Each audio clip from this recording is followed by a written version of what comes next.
নবী সাল্লাল্লাহু আলাইহি ওয়াসাল্লাম একদিন ঘুম থেকে উঠলেন ভয়ে পেয়ে, আতঙ্কিত হয়ে। নবীজি ভয়ে পেয়ে আতঙ্কিত হয়ে ঘুম থেকে উঠে বলছেন, লা ইলাহা ইল্লাল্লাহ, লা ইলাহা ইল্লাল্লাহ। তার স্ত্রী পাশে যিনি শুয়ে আছেন তিনি বলছেন নবী সাল্লাল্লাহু আলাইহি ওয়াসাল্লাম বলছেন, ওয়াইলুল লিল আরব, ওয়াইলুল লিল আরব মিন শাররি কদ ইকতারাব। আরব জাতির জন্য ধ্বংস, আরব জাতির জন্য ধ্বংস। কি ভয়ঙ্কর ফিতনা ধেয়ে আসছে ওদের দিকে, কি ভয়ঙ্কর ফিতনা ধেয়ে আসছে।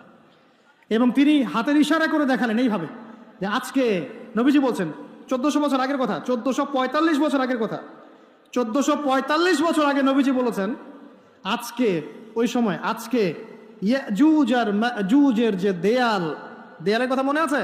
জুলকারনাইনের সময় দেয়াল, এই দেয়াল এতটুকু পরিমাণ খুলে দেয়া হয়েছে, এতটুকু পরিমাণ খুলে দেয়া হয়েছে 1400 কত বছর আগে?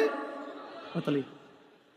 তখন তার স্ত্রী বলছেন, আনুহলিক ওয়াফিনা সালিহিন, আনুহলিক ওয়াফিনা সালিহিন ইয়া রাসূলুল্লাহ, আমাদের মধ্যে ভালো মানুষরা থাকা সত্ত্বেও কি আমরা ধ্বংস হয়ে যাব? আপনি যে বলছেন ওয়াইলুল লিল আরব, আরবদের জন্য ধ্বংস। নবীজি বলছেন, নাম হ্যাঁ ধ্বংস হয়ে যাবে। ইযা কাসুরাতিল খাবাস, যখন নগ্নতা, বেহায়াপনা, অশ্লীলতা সমাজে রন্ধ্রে রন্ধ্রে ছড়িয়ে পড়বে, তখন আলেম জালেম সব ধ্বংস হবে। এই হাদিসটা অকাট্য হাদিস, বুখারী মুসলিমে, মানে এটা সহিহ, এটা বিষয়ে কোনো সন্দেহ নেই। তাহলে নবীজি 1445 বছর আগে বলছেন যে আরবদের জন্য ধ্বংস ধেয়ে আসছে, এবং দেয়াল এভাবে খুলে দেয়া হয়েছে। কাদের দেয়াল? ইয়াজুজ আর মাজুজ। আর ইয়াজুজ আর মাজুজের সাথে আরবদের ধ্বংসকে সম্পর্কিত করা হলো না?